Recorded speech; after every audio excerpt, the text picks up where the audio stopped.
Jepun lepas rizab minyak, bekalan tenaga terancam, kerajaan bertindak segera.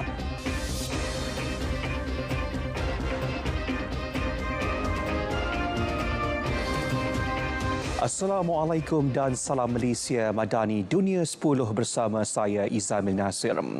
Krisis perang di Asia Barat, pemimpin tertinggi Iran Mojtaba Khamenei dengan tegas menyatakan bahawa Tehran tidak mahu berperang dengan Amerika Syarikat dan Israel namun akan terus mempertahankan kedaulatan negara itu. Sekian Dunia 10, saya Izamil Nasir. Assalamualaikum, salam Malaysia Madani.